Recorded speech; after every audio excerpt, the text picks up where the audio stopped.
Is it really a Philadelphia Eagles draft anymore if they're not picking at least one player from Georgia?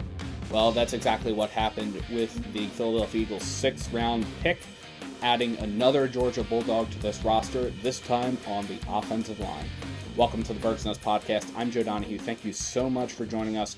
With the 207th overall pick in this draft, the Philadelphia Eagles went with guard Micah Morris. He comes from Georgia.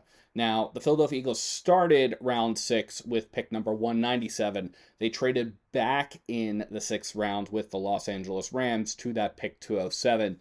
In exchange for sliding back 10 slots, the Eagles were able to pick up 2 7th round picks.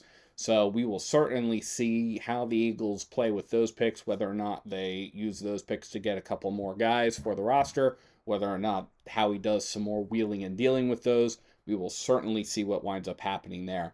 But let's talk about Micah Morris, because Micah Morris is another big guy. He's not quite as big as Markel Bell, who the Eagles got in the 3rd round, but he is still a big guy. 6'5", 334 pounds. He did 29 bench press reps at the combine, so that is certainly huge for him. He's also got a 5.09 40-yard dash. Micah Morris, probably most interestingly, he started all 14 games last season with the Georgia Bulldogs. He has 19 career starts, and he did not allow a single sack in the more than 900 pass pro snaps that he had.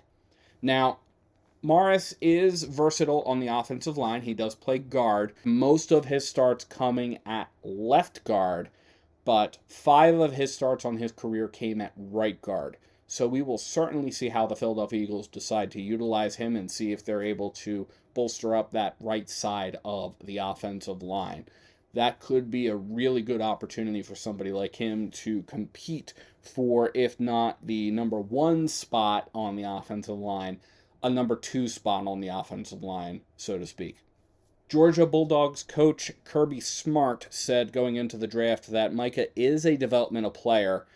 None of them are a finished product, and Micah had to go against a lot of good players and compete against a really good offensive line group. But when you think about the 7 or 8 starters that are starting in the National Football League that were ahead of him, there's a reason why he took his time to start and play, and he'll probably be the same way in the next coming years. So I do suspect that Morris will be a developmental player. I don't think that he's going to get on the offensive line right away, but I do think that he could spend some time learning from these guys who have gone through Stoutland University, learning from Chris Cooper, the Eagles' new offensive line coach, taking the time and learning about the role and trying to make that jump from college to the NFL.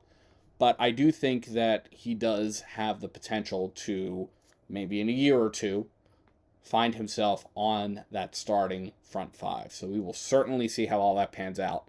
But it's another big anchor for that offensive line when his time comes. Let me know what you think about this pick in the comments below. What were your thoughts about Micah Morris? What were your thoughts about the trade? And what are you looking forward to seeing the Eagles do in round 7? Let me know. And thank you so much, as always, for tuning into the Bird's Nest Podcast. You can support the Bird's Nest Podcast by liking and subscribing to Bird's Nest Media right here on YouTube, as well as by sharing to your social media pages. You can also find us on SoundCloud, iTunes, Amazon Podcasts, Spotify, the Odyssey app, and iHeartRadio, pretty much anywhere you get your podcasts. Please visit birdsnestmedia.com for additional Eagles and NFL coverage, and if you feel so inclined to support us in a different way, you can find the link to our Patreon in the description below or at birdsnestmedia.com, or you can join the YouTube channel. Either way, thank you so much for tuning in. And as always, let's go Eagles.